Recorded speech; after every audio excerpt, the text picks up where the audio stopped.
Bonjour à vous, je voulais vous faire aujourd'hui une vidéo pour vous partager l'expérience de la semaine de jeûne que j'ai vécue et notamment comment cette expérience a pu aller me connecter profondément à mon corps physique.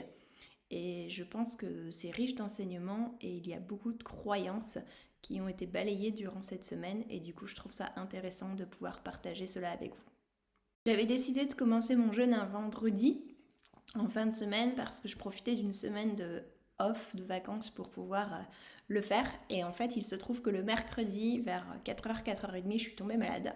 Je me suis sentie complètement à plat, complètement KO, j'ai eu mal à la tête, donc ça m'a complètement arrêtée dans ce que j'étais en train de faire. Donc je me suis dit que voilà, c'était la bonne occasion aussi d'expérimenter déjà un départ de jeûne en étant malade. Et la première croyance que j'ai pu balayer, c'était la possibilité de récupérer de la force à travers la nourriture. Souvent, quand on est malade, on dit bah mange, tu te sentiras mieux. Et en fait, pas du tout. Vu que j'avais décidé de commencer mon jeûne à ce moment-là, c'était juste magique d'observer comment mon corps a pu aller guérir de ce virus et comment même sans manger, en fait, très rapidement, entre 24 et 48 heures, je me suis sentie très très bien, auquel point que les gens m'appelaient pour savoir si j'allais mieux. Et du coup, j'en avais presque oublié que j'étais malade. Et comme j'avais partagé avec très peu de monde le fait que j'allais jeûner, du coup, j'étais presque surprise en voyant leur message. À travers cette expérience, très rapidement, j'ai compris qu'en fait, on va chercher de la guérison dans la nourriture, mais qu'en fait, on a vraiment notre propre pouvoir d'auto-guérison. Et le fait de l'avoir vécu, ça m'a vraiment ancré et ça a éliminé cette croyance de pour aller mieux, il faut manger et surtout pour prendre des forces, il faut manger. Le réveil du 3e jour a été assez compliqué, pas le réveil en lui-même, mais disons la mise en route. J'avais des nausées, j'avais des palpitations, j'avais les jambes qui tremblaient. C'était vraiment pas très agréable. Et en même temps, je pouvais juste rien faire. Et là, ça m'a propulsée dans, en fait, si tu peux rien faire, tu fais rien et tu vas vraiment aller à l'écoute de ton corps. Et c'est la première fois où j'ai eu vraiment cet élan de me mettre profondément à l'écoute de mon corps et de lui demander de rentrer en communication avec lui et de lui dire ok, là tu vas pas bien, de quoi tu as besoin. Et du coup, c'est la première fois où je me suis arrêtée complètement. De toute façon, j'avais pas le choix, je pouvais juste rien faire. Je me suis mise assise sur une chaise, j'étais au milieu d'un bois, c'était génial. Et en fait, je me suis dit, c'est tout le temps la course. Je passe ma vie à courir et je pense qu'on est beaucoup dans cette situation-là. Et juste le fait de m'asseoir et de me rendre compte de ça, j'ai eu une espèce d'élan de me dire waouh, mais en fait, tout va bien, on peut juste aussi s'asseoir, écouter son corps, prendre le temps de ne rien faire et juste être là où on est, être dans l'instant présent, écouter ses sensations et se connecter à elles, leur dire merci pour l'expérience et attendre en fait. Et juste profiter de cet instant. Si j'avais pas eu ce moment-là, j'aurais vite fait mes bagages et puis je serais partie marcher rapidos. Et en fait, dans l'idée de bon, on y va quand, on y va quand, là c'était vraiment je m'arrête et j'étais là au milieu de ce bois. Je pouvais juste regarder les arbres, regarder les insectes, entendre les oiseaux. Et c'était un moment magique et voilà, ça m'a reconnecté à cette profondeur d'être et de rien faire et juste d'être là dans l'instant présent et profiter de cet instant présent. Donc une fois que j'avais pleinement profité de ce moment, vraiment de cette énergie qui vient de l'intérieur, qui dit juste tu es là en fait, il n'y a besoin de rien d'autre, juste de t'écouter, de te sentir, et bien très rapidement en fait, très rapidement ça a quand même mis une petite demi-heure, une heure, mais en tout cas vraiment j'étais posée, j'étais bien, j'étais hyper en adéquation avec moi-même et j'ai pu du coup reprendre mon activité. J'avais prévu de marcher tous les jours à allure modérée en tout cas, mais j'ai fait quand même des randos entre 10 et 15 km par jour. Donc là, ça m'a montré à quel point le corps pouvait aller chercher de la ressource à l'intérieur de lui-même et pas dans l'extérieur et dans le physique en fait. Et souvent au cours de mes balades et de mes randos, j'avais l'impression d'être tout à fait normal entre guillemets et juste mon corps il avait toutes les ressources nécessaires en lui-même pour pouvoir faire ce que j'avais envie, mais tout ça à condition dans un premier temps d'avoir profité pleinement de cet instant de repos et de cet instant de connexion à moi-même. Et c'est vraiment à travers ce jeûne que j'ai aussi intégré et parfaitement compris le terme il faut vivre ses émotions. Il y a un jour, je crois que c'était le 4e jour, j'ai été pris d'une espèce de panique vraiment très profonde de il faut que je mange, je vais pas y arriver, je me sens pas bien, j'étais fatiguée, j'avais froid. Et je me suis dit, mais en fait, je n'y arriverai jamais. Je crois que c'était le 4e jour. Il me reste encore 3 jours. C'est pas possible. Là, j'en peux plus. Et j'ai vraiment été pris dans une espèce de peur panique. Et là, je me suis dit, bah, en fait, t'as juste pas à manger. T'es au milieu de nulle part. Donc, il va falloir que tu ailles connecter à l'intérieur de toi. Et des ressources, tu sais que tu les as parce que t'as déjà vécu ça. Et du coup, ça m'a confrontée vraiment à cette émotion. Et j'ai rien pu faire d'autre. Je me suis dit, bon, qu'est-ce que je peux faire ? De toute façon, je ne peux pas répondre physiquement par la nourriture à cette panique. Donc du coup, j'y ai répondu émotionnellement. Je suis allée à l'intérieur de mon émotion en me disant, waouh, en fait, t'as peur de quoi ? Eh bien, t'as peur de ne pas réussir, t'as peur. J'avais même pas faim, mais je sais pas, j'avais cette idée de peur de manquer, de pas manger. Voilà, c'était vraiment hyper profond.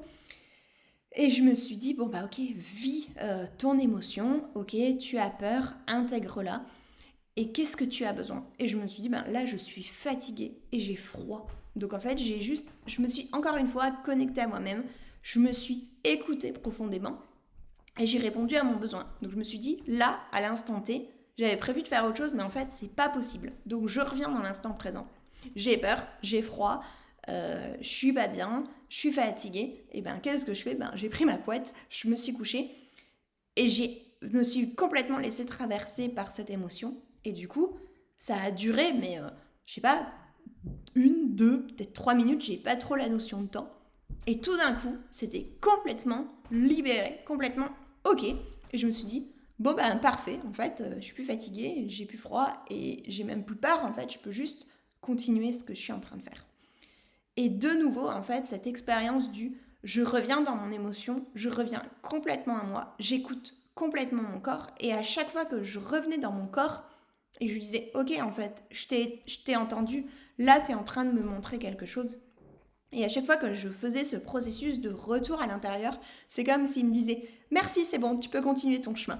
Et tout au long de la semaine, en fait, je me suis vraiment laissée bercer par ce processus émotionnel de je suis bien, je suis pas bien. Il y avait des vagues, il y avait des hauts, il y avait des bas. C'était impressionnant comme je pouvais monter très très haut, comme vraiment il y avait des moments où j'étais super bien. En fait, j'étais hyper connectée à moi-même. J'étais vraiment en mode ouais, mais c'est trop bien en fait de pas manger parce qu'on n'est pas perturbé par toute cette nourriture en fait, de se dire oh tiens j'ai un petit coup de barre, je vais manger un bout de chocolat, oh tiens là je suis pas bien mais c'est parce que j'ai faim, j'ai mal à la tête, c'est parce que j'ai faim. En fait on n'a plus du tout l'excuse de la faim et ça c'est extraordinaire de voir et d'observer en fait les ressources de son corps autrement, comment on peut aller puiser son énergie autrement que dans la nourriture. Ce qui m'a paru aussi extraordinaire pendant cette semaine de jeûne, c'est le rapport au temps.